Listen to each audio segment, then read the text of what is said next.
The New York Office of Children and Family Services is taking a look at micro and macro aggressions against Asian Americans. The officer focused on diversity and inclusion says first, there needs to be the inclusion of Asian American history in the textbooks.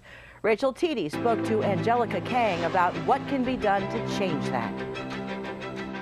In the first part of this story, Kang outlined the problems she sees with the lack of Asian American data, missing out on Asian American history, and a lack of meaningful places at the table for minorities.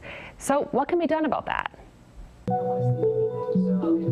Angelica Kang has experienced racism her whole life, and she says there needs to be a change.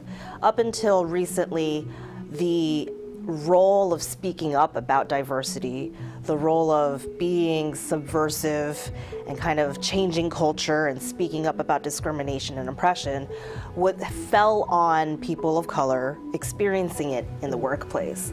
And it's an exhausting place to exist in, to have to want to do your job, but also want to speak up and defend yourself. And she says step one, include more history. You know, as we see a lot of the national conversation around critical race theory and around our school systems, our public education school systems, it seems that we're trying to kind of narrow the scope of what students are learning, and I would argue that we should expand that, and that the more education we have, the more power we have. She adds there needs to be elevation of Asian American stories and making sure that people of Asian American descent and other minorities have a meaningful place at the table in their workplaces. In other places, you'll see where people are very fixated on recruitment and retention, getting the numbers in, but if you drill down on the data, you'll see that still the C-suite or the decision makers are majority white, while the people of color are in positions of middle management or in the like on the front line,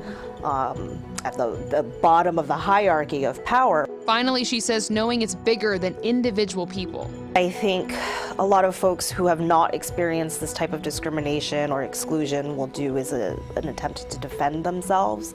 I think we all get very defensive and we want to prove that we're good people and that we're not part of these systems of oppression. Instead, she says, sit with the uncomfortable feelings and not take the phrase white majority personally. As individuals, we have all experienced hurt and harm from being excluded and from being judged, from being assumed that you are a certain person because of how you look. And I would encourage folks, everybody, regardless of who you are, where you come from, what you've experienced, we all have our points of privilege and our points of oppression.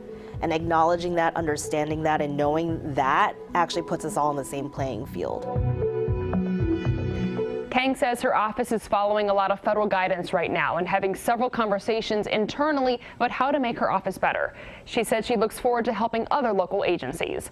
Reporting in studio with coverage you can trust, Rachel Teedy, News Channel 13. Rachel, thank you. And all week, News Channel 13 will bring you stories related to the AAPI community. And we'll also bring you an hour-long special on Saturday night at 7 right here on News Channel 13 and on Sunday on My 4 also at 7.